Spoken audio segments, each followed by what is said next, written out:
Hi, it's Doug from Rise Above Performance Training. I got a question from one of my email newsletter subscribers about how I use the bands and how I incorporate them within the programs. Bands can be used in a few different ways. One is for mobility. So let's say, for example, you have a little bit of shoulder immobility. You can take the band and roll it around, and you can milk the shoulder joint to go a little bit further each time. So that's one way you can use it. Another way you can use it for strength. One way I've been using for kettlebell pressing, kettlebells usually get stuck right at the halfway point. So you can use it for strength by pressing overhead. So as I press, the band gets a little bit harder with the tension. So the kettlebell movement gets a little bit harder. I'm able to break through those plateaus and get through. The other thing I use it for is corrective exercises. You could do it, a lot of band pull apart. Some people have weak scapular retraction because they're forward so much. You can throw these in throughout the workout. I tend to do these a lot after deadlifts or lower body exercises. Just throw 10 to 15 in here. It doesn't tax the body too much, and you're getting that shoulder retraction and working on those rhomboid muscles. I'll show you some other things we do with the mobility and flexibility. I actually learned these at the Elite Training workshop in Napa from Dave, the Bandman Schmitz. And I'm liking them and incorporating my program.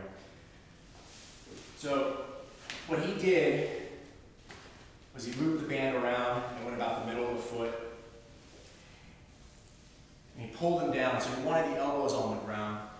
He said to press through the heel, so you always want to press through the heel. So all I'm doing is I'm just kind of pumping the legs and working on my hips and my hip extenders.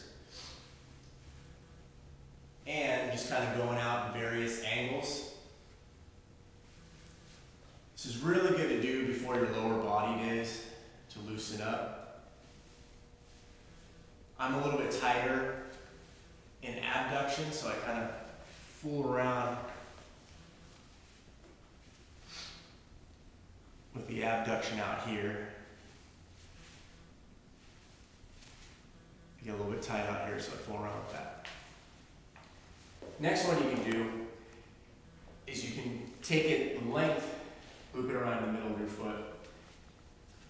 And he's going to grab thumb up here, thumb down in here, and he likes to loop it around his head. And it's a little bit tricky to try to get behind your shoulder blades. And you're going to lock your arm down and hold here. And I can adjust the tension depending on how much I need. And again, I can work that hip extension and hamstring, pressing out.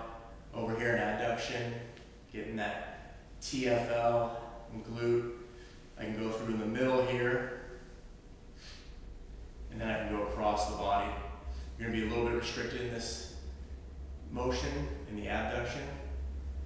But when we do that, we can just switch and get a little bit more abduction. So we can loop it around this way, lock it down over here, and now get a little bit more abduction and play around the angles, find those angles that are tight.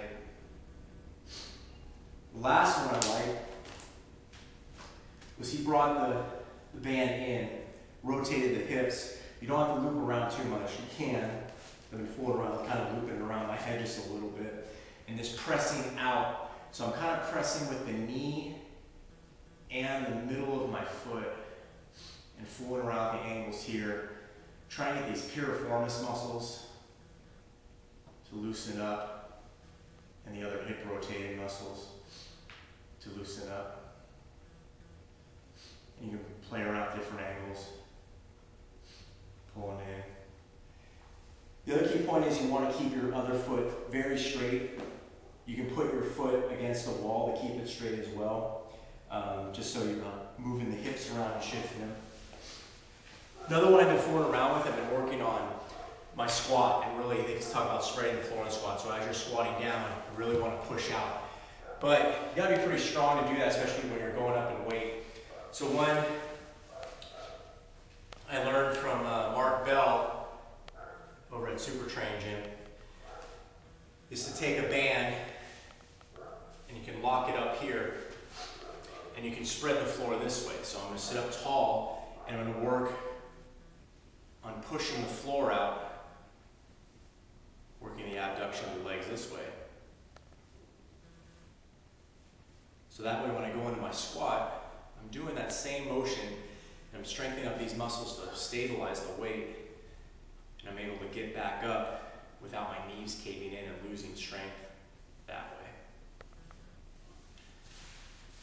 So band work is pretty much kind of what you really need to do.